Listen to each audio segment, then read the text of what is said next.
আসসালামু আলাইকুম রহমতুল্লাহ ভিউয়ার্স, আমি মির্জা তারিকুল ইসলাম আছি আপনাদের সাথে। অত্যন্ত জরুরি একটা সংবাদ নিয়ে আপনাদের সামনে হাজির হলাম। সংবাদটি শুনলে আটকে উঠবেন। তাহলে কি পোল্টি খেলো ভারত? ভারতীয় হাই কমিশনার প্রণয় ভার্মা একটি মন্তব্য করেছেন। এই মন্তব্যে আমার কাছে মনে হচ্ছে যে তাহলে ভারত কি তার জায়গা থেকে সরে এলো? একটি অনুষ্ঠানে প্রণয় ভার্মা যে বক্তব্য দিয়েছেন, আমরা সে বক্তব্যটি শুনব। তার আগে অনুরোধ, আপনি যদি এই চ্যানেলে নতুন হয়ে থাকেন তাহলে অবশ্যই চ্যানেলটিকে সাবস্ক্রাইব করে বেল বাটনটি অন করে দেবেন। তাহলে পরে সবার আগে এই চ্যানেল থেকে প্রচারিত যে কোনো ভিডিও আপনার ফোনে নোটিফিকেশান দেবে।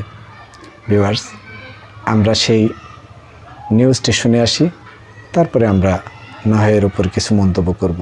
চলুন আমরা শুনে আসি সেই নিউজটি।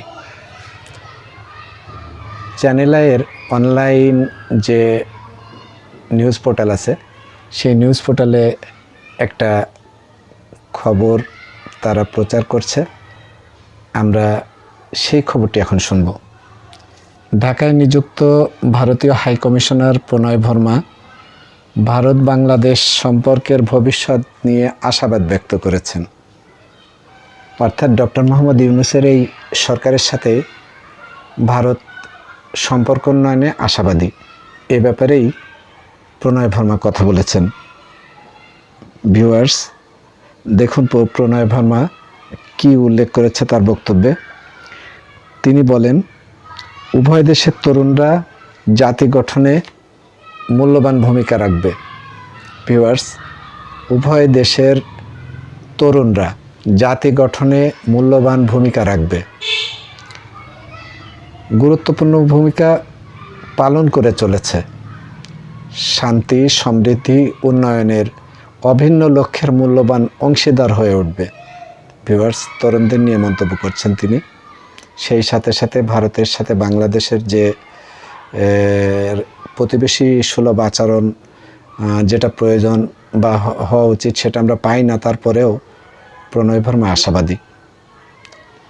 ভিউয়ার্স, বুধবার 4 সেপ্টেম্বর আইসিসিআর বৃত্তি নিয়ে উচ্চতর পড়াশোনার জন্য ভারত যাওয়া বাংলাদেশি ছাত্রছাত্রীদের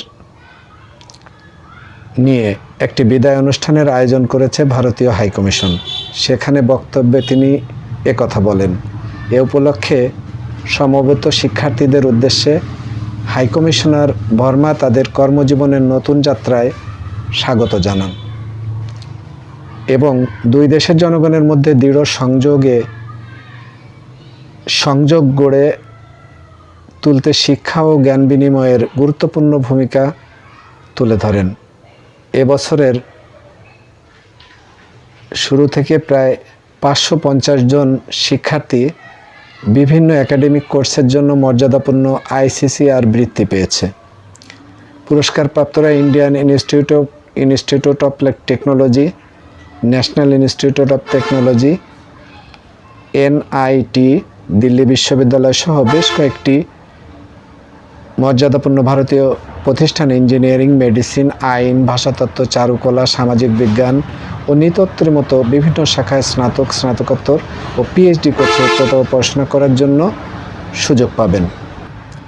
আইসিসিআর স্কলারশিপ প্রোগ্রামে ভারত ও বাংলাদেশের মধ্যে পারস্পরিক বোঝাপড়া ও সহযোগিতা বৃদ্ধিতে গুরুত্বপূর্ণ ভূমিকা। ভারতীয় হাইকমিশনার বলেন, তারা এই কর্মসূচিকে সমর্থন করতে এবং আমাদের দুই দেশের মধ্যে জোরালো শিক্ষাগত বিনিময় প্রচারে প্রতিশ্রুতিবদ্ধ। ভিউয়ার্স, এই বক্তব্যটি ভারতীয় হাইকমিশনার প্রণয় ভার্মার। আমরা তার বক্তব্য শুনলাম। এর থেকে আমাদের বিশ্লেষণ হচ্ছে যে ভারত কি তার অবস্থান থেকে সরে আসছে? আমার মনে হয় সেই দিকেই যাচ্ছে। শেখ হাসিনা বাংলাদেশ থেকে পলায়নের পর অর্থাৎ স্বৈরাচারী শাসনের অবসানের পর তিনি ভারতে গিয়ে তার আশ্রয় প্রার্থনা করে ভারতেই তিনি আছেন এবং সেই অবস্থার প্রেক্ষিতে বর্তমান ইন্টারিম গভর্নমেন্টের প্রধান ডক্টর মোহাম্মদ ইউনূসের যে সরকার প্রতিষ্ঠিত হয়েছে সেই সরকারের সাথে দীর্ঘদিন ধরে আমরা একটা বিভিন্ন সংবাদ মাধ্যমে বিভিন্ন রকম কথা শুনে আসছি যে ইন্ডিয়ার সাথে প্রতিবেশী দেশ হিসাবে বাংলাদেশের অবস্থান কী হবে, বাংলাদেশের সাথে সম্পর্ক কি থাকবে কি থাকবে না, অথবা থাকলেও কোন অবস্থায় থাকবে, এই সব নিয়ে নানান গুঞ্জন। ভিউয়ার্স, আজকে প্রণয় ভার্মার এই বক্তব্যের সারবস্তু হিসেবে যদি আমরা মনে করি তাহলে আমরা এটা বলতেই পারি অবশ্যই প্রতিবেশী দেশের সাথে সদ্ভাব থাকা উচিত। সেই সাথে সাথে প্রতিবেশী দেশ হিসেবে বাংলাদেশের ন্যায্য যে পাওনা বা হিস্সা সেটা হতে পারে বাণিজ্যিক, হতে পারে পানি অর্থাৎ পানির ন্যায্য হিস্সা, এই সব কিছু মিলায় ভারতকে অবশ্যই একদলীয় চোখা নীতি থেকে সরে আসতে হবে এবং ভারতীয় সরকারকে প্রতিবেশীর অধিকার দাবি দেওয়া বা তাদের যে ন্যায়সঙ্গত দাবি সেটার অবশ্যই যৌক্তিকতা ভেবে নিয়েই বা যৌক্তিকতা আছে এটা মনে করে সেই বিষয়টা বিবেচনা করতে হবে এবং সেইভাবে প্রতিবেশী দেশের সাথেও সেই ধরনের আচরণ করতে হবে এবং সম্পর্ক বজায় রাখতে হবে।